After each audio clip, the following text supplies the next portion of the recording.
ஆண்டவராகிய இயேசு கிறிஸ்துவின் நாமத்தில் காலை வாழ்த்துக்கள். இன்றைய மன்னா, உள்ளங்கால் தொடங்கி உச்சந்தலை மட்டும் அதிலே சுகமே இல்லை. அது காயமும் வீக்கமும் நொதிக்கிற ரணமும் உள்ளது. அது சீழ் பிதுக்கப்படாமலும் கட்டப்படாமலும் எண்ணெயினால் ஆற்றப்படாமலும் இருக்கிறது. ஏசாயா 1:6 எவ்வளோ பயங்கரமாக சொல்லப்பட்டிருக்கு. இது என்னன்னா 5லேருந்து 8 வசனம் வரைக்கும் நீங்கள் வாசித்து பார்த்தீங்கன்னா, பின்மாற்றமாய் போன, அதாவது யூத நாட்டிலிருந்த இஸ்ரவேலர் பின்மாற்றம் அடைந்தவர்கள், அவர்களுக்கு வரும் தொல்லைகளை பற்றி தான் இது எழுதப்பட்டிருக்கு. என்ன தொல்லை? கர்த்தரை விட்டு பின்வாங்கினதனால் ஏற்பட்ட தொல்லைகள், வேதனைகளை குறித்து தான் இது எழுதப்பட்டிருக்குது. அதனால் கடவுளை பற்றி குறை கூறாமல் அவரை விட்டு நம்மளை பிரித்த நம்முடைய பாவங்களை அறிக்கை செஞ்சு அவங்கள விட்டு விடணும். அப்படி விட்டு விட்டிங்கன்னா உங்களுக்கு மன்னித்து, பாவங்களை மன்னித்து உங்களை திரும்ப புது வாழ்வு அளிக்க அவர் காத்திருக்கிறார் என்று சொல்லி அந்த 8 வசனங்கள் வரைக்கும் அது சொல்லப்பட்டிருக்கு. பாருங்கள், 5ஆம் வசனத்தில், நீங்கள் ஏன் அடிக்கப்பட வேண்டும்? அதிகமாய் விலை போகிறீர்களே, தலையெல்லாம் வியாதியும் இருதயமெல்லாம் பலட்சியமாக இருக்கிறதே.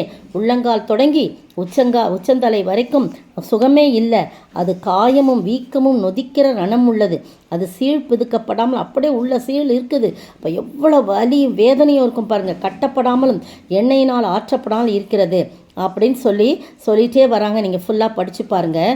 சீயோன் குமாரத்தி ஒரு திராட்சை தோட்டத்தில் ஒரு குச்சு போலனா குடிசை போலவும், வெள்ளரி தோட்டத்தில் ஒரு குடிசை போலவும், முற்றிக்கை போடப்பட்ட ஒரு பட்டணம் போல மீந்து இருக்கிறா. கொஞ்சம் ஜனம் கர்த்தருக்குன்னு கொஞ்சம் மீந்து இருக்கிறாங்க. அதனால தான் 9ஆம் வசனத்தில் சொல்லப்பட்டிருக்கு, சேனைகளின் கர்த்தர் நமக்கு கொஞ்சம் மீதியை வைக்காதிருந்தாரானால் நாமும் சோதமை போலவும் கொமராவை போலவும் ஒத்திருப்போம். சோதம் கொமராவை முற்றிலுமாக என்ன பண்ணிட்டாரு?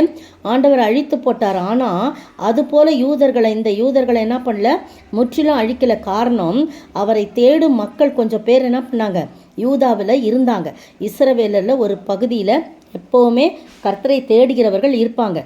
அவங்களுக்காக தான் பாருங்கள், அவர் சொல்கிறார், என் ஜனமே, நமது தேவனுடைய வேதத்துக்கு செவி கொடுங்கள். சும்மாலாம் வாசித்தா போதாது. 10ஆம் வசனம், வேதத்தை வாசிக்கும்போது, மற்றவர்கள் வாசிக்கும்போது பயபக்தியுடன் கேட்பது போன்றவை போல இருக்கக்கூடாது.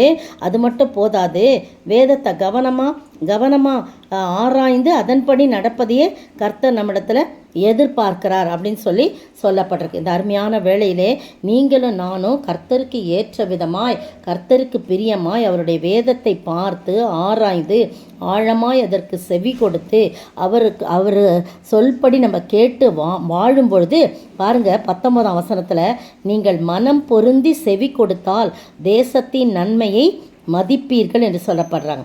அதுக்கு முந்தின வசனம், உங்களுடைய பாவங்கள் சிவேர் என்று இருந்தாலும் உறைந்த மழையைப் போல நான் வெண்மையாக்குவேன். அவைகள் இரத்தாம்பரம் போல் சிவப்பாய் இருந்தாலும் அது பஞ்சை போல வெண்மையாக்குவேன்.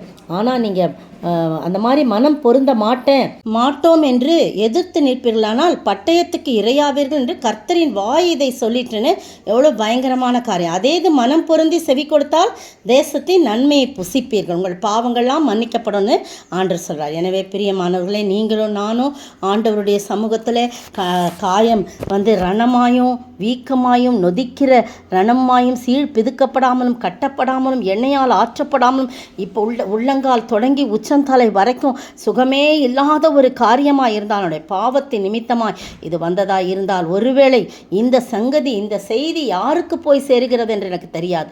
ஆண்டவருடைய சமூகத்தில் நாம் ஒவ்வொருவரும் ஏதோ ஒரு காரணத்தினால காயப்பட்டு பாவங்களினால் காயப்பட்டிருப்போம் என்று சொன்னால், எவ்வளவு பெரிய காயமாக இருந்தாலும் சிவேர் என்று இருந்தாலும் நம்முடைய பாவங்கள் உறைந்த மழையைப் போல வெண்மையாகும். ஆண்டவருடைய இரத்தத்தினால, அவருடைய இரத்தம் நம்முடைய இரத்தாம்பரம் போல் சிவப்பாய் இருந்தாலும் அது பஞ்சை போல வெண்மையாகும் என்பதிலே எந்த சந்தேகமில்லை. ஆண்டவருடைய சமூகத்திலமை தாழ்த்தி ஒப்பு கொடுப்போமா?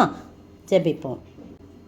இரத்தாம்பரம் போல் சிவப்பான என் இதய பாவங்களை பஞ்சையும் போலவே வெண்மையுமாக்கி தஞ்சமென கீந்தார். என்னாவிலே புது பாட்டுக்கள் என்றென்றும் கவி தங்கீரும். மா சந்தோஷம் மறுபிறப்பீந்து மன இருள் நீக்கினா.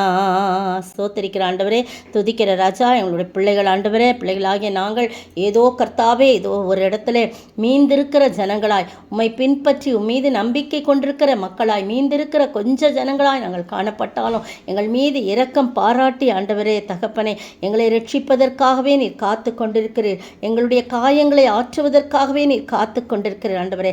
அப்பா, நாங்கள் மனம் பொருந்தி செவி கொடுத்து தேசத்தின் நன்மையை, நீர் கொடுக்கின்ற நன்மையை புசிக்கும்படியாக நீர் உதவி செய்ய வேண்டுமாய் ஜெபிக்கிறோம். காத்து கொள்ளுங்க, வழி நடத்துங்க. இயேசுவின் நாமத்தில் ஜெபிக்கிறேன் பிதாவே, ஆமேன். நேற்றைய பதில்: பூமியிலே ஒருவனையும் உங்கள் பிதா என்று சொல்லாதிருங்கள், பரலோகத்தில் இருக்கிற ஒருவரே உங்களுக்கு பிதாவாய் இருக்கிறார். இன்றைய கேள்வி: மத்தேயு 23ஆம் அதிகாரத்தில் எத்தனை முறை மாயக்காரராகிய வேதபாரகரே பரிசேயரே என வருகிறது? வசன ஆதாரத்துடன் குறிப்பிடவும். 23 மத்தேயு 23ஆம் அதிகாரத்தில் எத்தனை முறை மாயக்காரராகிய வேதபாரகரே பரிசேயரே என்று வருகிறது? வசன ஆதாரத்துடன் குறிப்பிடவும்.